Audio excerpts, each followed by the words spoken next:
В России предлагают защитить женщин в декрете от банковских штрафов по кредитам. С такой инициативой выступил лидер ЛДПР Леонид Слуцкий. Об этом мы не только поговорим сегодня в программе «Интервью». Здравствуйте, я представляю гостя в студии Иван Сухарев, первый заместитель председателя Комитета по собственности, земельным и имущественным отношениям Госдумы Российской Федерации, фракция ЛДПР. Иван Константинович, здравствуйте. Здравствуйте.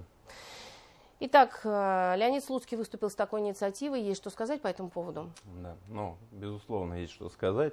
Нас ждет праздник, День матери, поэтому хотелось бы поздравить всех матерей с наступающим праздником, пожелать им крепкого здоровья, счастья, успехов во всем, ну и, конечно, мирного неба над головой.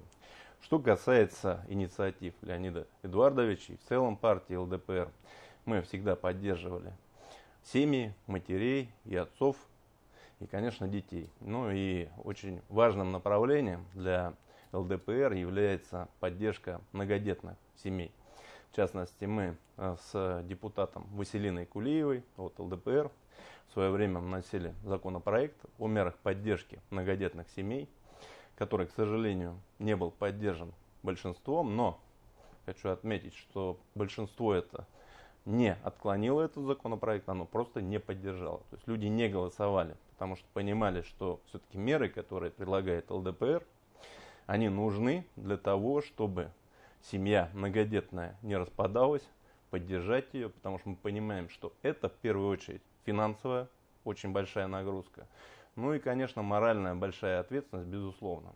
И сама суть этого законопроекта состояла в том, чтобы ввести единый термин, что является у нас на нашем едином пространстве в России многодетной семьей.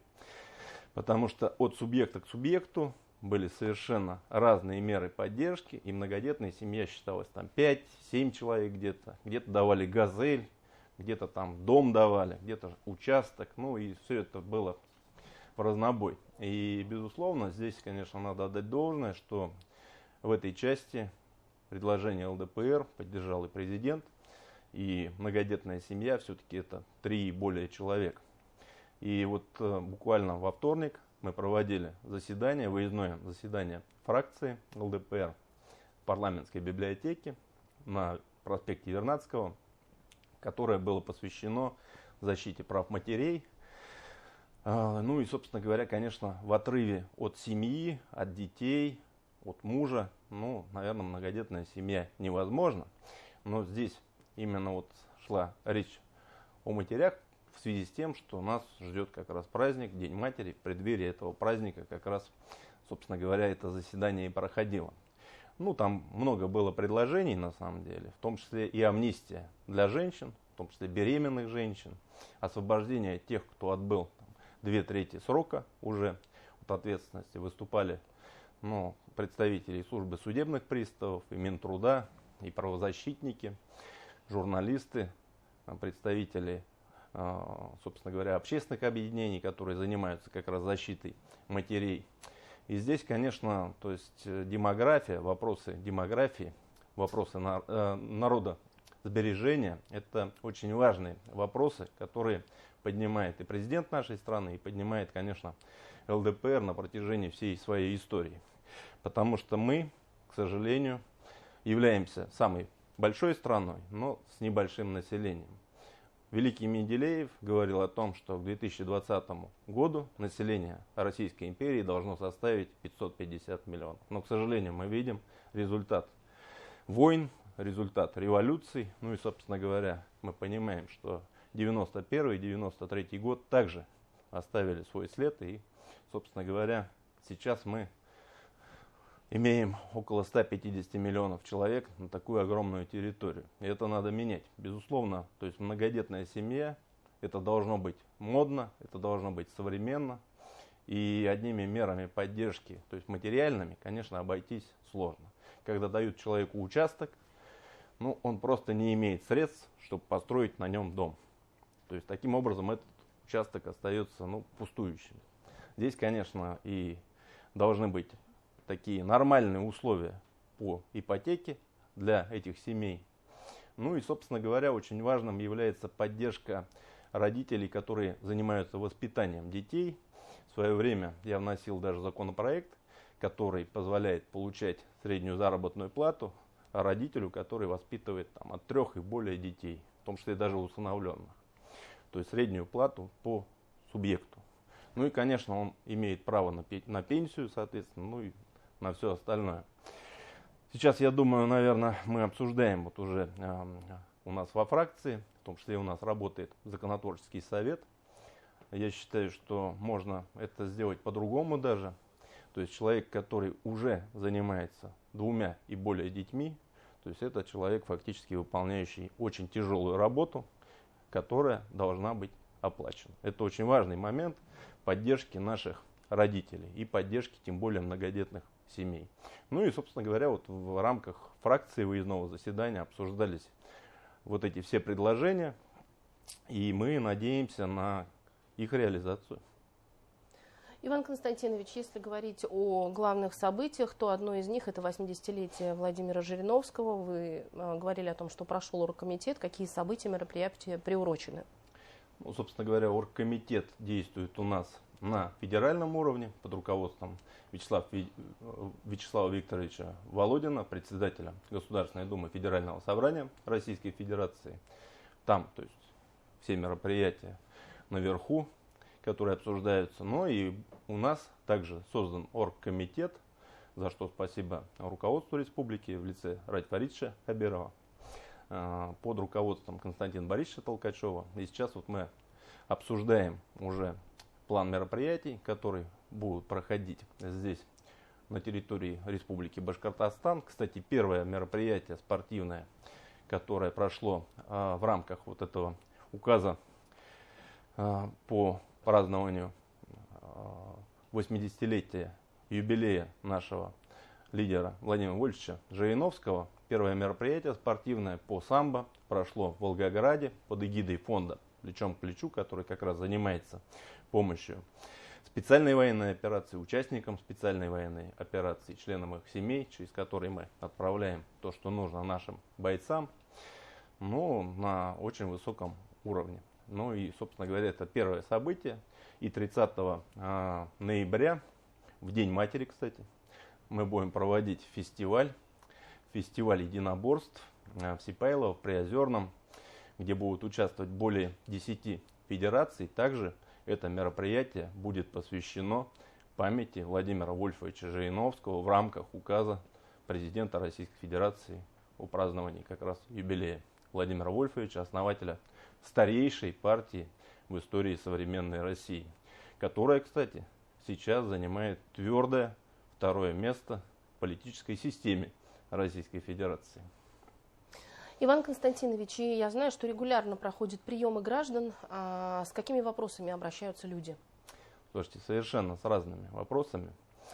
Очень много вопросов от участников специальной военной операции. Где-то касается выплат, где-то каких-то заключений медицинских. То есть много вопросов в этой части. Обращаются родственники. То есть в основном это касается, конечно, к сожалению, тех, кто пропал, и тех, кого не могут найти. Это такие сложные, тяжелые вопросы. Ну и вообще прием граждан, который ведет депутат, ну, это такая тяжелая работа на самом деле, несмотря на то, что кажется простым делом. Когда ты все-таки, мы все люди, и то есть человеческую боль, когда ты все равно пропускаешь через себя, ну, это достаточно тяжело. Тем более, когда речь идет о погибших, пропавших наших бойцах, отцах, сыновьях, братьях. Ну и людям, конечно, тяжело. Здесь мы пытаемся, конечно, оказать всю помощь. Но и зачастую это удается. Конечно, очень много традиционных обращений. Это тарифы, это пенсии, это вопросы коммунальные, да, то есть где-то аварии, где-то разрыли дорогу. То есть мы это все видим. К сожалению, эта проблема, она не является такой индивидуальной и уникальной в отношении города Уфы. Я курирую 5 субъектов. Вот буквально был на этой неделе, проехал и Волгоград, получается, и Киров, и Чувашию, и был в Казани. Везде примерно проблемы вот такие, они одинаковые, потому что сети строились примерно в одно время.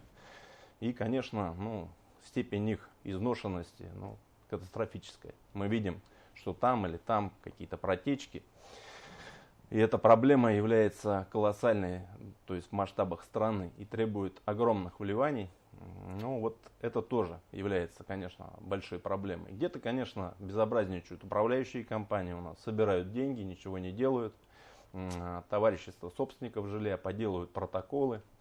То есть тоже занимаемся этими вопросами. И, конечно, то есть мы, постоянно проводя прием граждан, по итогам вносим те или иные законопроекты, которые касаются большого количества проблем, с которыми к нам обращаются. В частности, вот это постановление даже об амнистии. Пишут женщины, действительно, женщины с детьми зачастую, находятся там в заключении. Это, конечно, неправильно. Надо их освобождать, но понятно, что не всегда это удается. Преступления совершенно разной тяжести совершаются, но очень много, к сожалению, там находится сейчас людей, которые сидят за так называемые закладки. Этой проблемой тоже занимается ЛДПР. Мы поднимали проблему на самом высоком уровне. Мы видим там, то есть эти так называемые какие-то соли, которые разрушают психику, разрушают жизни, разрушают семьи. И как то есть это все воздействует на организм человека, до конца не изучено. Но в любом случае это опять же бьет все по демографии, которая является одним из приоритетнейших направлений деятельности государства и нашей старейшей партии ЛДПР. Поэтому с этим явлением, конечно, надо бороться. И, конечно, здесь у нас действует горячая линия Башкирии. Наша партия работает постоянно, не от выборов к выборам. И, собственно говоря, прием граждан ведется также постоянно. Приходите, мы обязательно постараемся вам помочь. Мы ничего не обещаем, но мы стараемся сделать. Поэтому телефон вы, я надеюсь, увидите в этом эфире тоже, бегущей строкой. Поэтому обязательно звоните, приходите со своими проблемами. Мы постараемся вам помочь. Иван Константинович, исчерпывающие ответы на мои вопросы. Но понятно, что еще есть вопросы, но время нашего эфира ограничено. Надеюсь, что мы с вами еще увидимся не раз. Спасибо огромное, что пришли и пообщались. Спасибо вам. До свидания. Это была программа «Интервью». На наши вопросы отвечал Иван Сухарев, первый заместитель председателя Комитета Госдумы Российской Федерации, фракция ЛДПР. Я Роза Хабибуллина. Спасибо, что были с нами.